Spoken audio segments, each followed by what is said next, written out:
Teguh Kristanto dari SMP Negeri 8 Jember.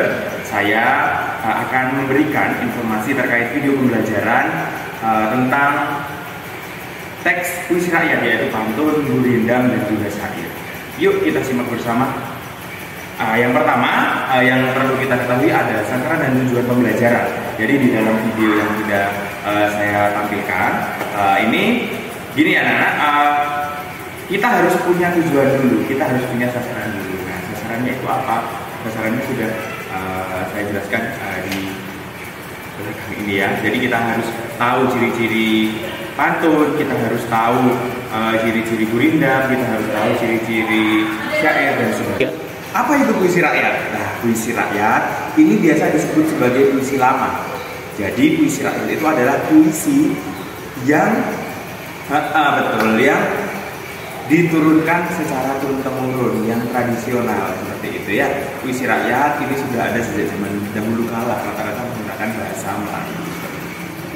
Kemudian ada ciri-ciri puisi rakyat. Ciri-ciri puisi rakyat itu ada anonim. Anonim itu tidak diketahui penciptanya.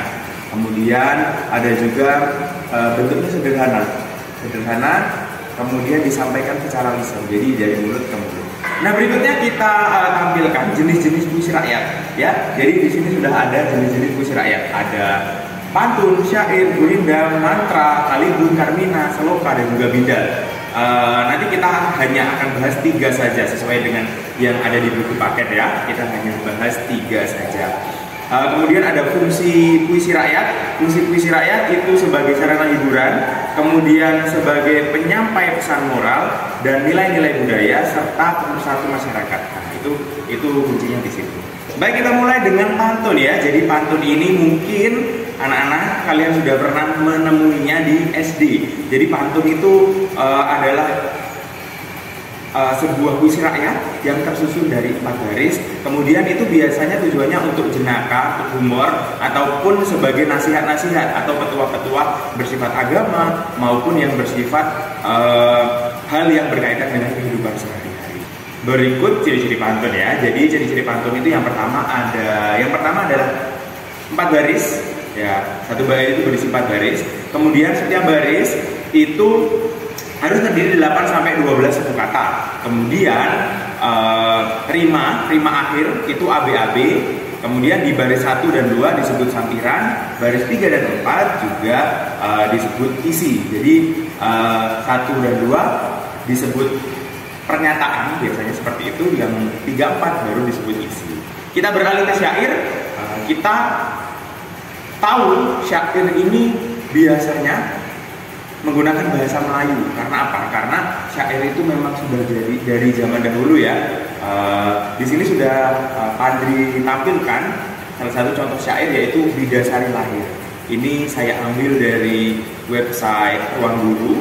Jadi syair itu memiliki cerita atau memiliki nilai yang sangat kental seperti itu ya anak-anak. Kemudian ada ciri-ciri. Ciri-cirinya hampir sedikit berbeda dengan pantun tadi, tapi sama, 4 baris. 4 baris, kemudian ada 8 sampai 14 suku kata dalam setiap baris, kemudian sajaknya AAA, baris 1 sampai 4 disebut isi. Seperti itu ya. Ada yang tanyakan? Tidak ada ya. Saya kira semua sudah paham. Kita berlanjut yang terakhir, ada gurindam ya. Gurindam ini sedikit simpel, lebih sedikit, artinya hanya 2 baris, memiliki 2 baris. Gurindam itu memiliki sajak yang sama, AA saja. Kalau syair kan ada 4 baris, kalau gurindam hanya 2 baris. Baris 1 sampiran, baris 2 isi. Ya, seperti itu. Di sini sudah saya tampilkan juga. Nah, sekarang ada tugas nih, ada tugas untuk kalian. Jadi ada tugas, silahkan membuat pantun yang mencerminkan budaya atau pengalamanmu sehari-hari. Ya, besok kita bacakan di depan kelas. Bisa ya? Bisa ya. Baik, kita bertemu di pertemuan berikutnya. Hari ini cukup sekian. Assalamualaikum warahmatullahi wabarakatuh.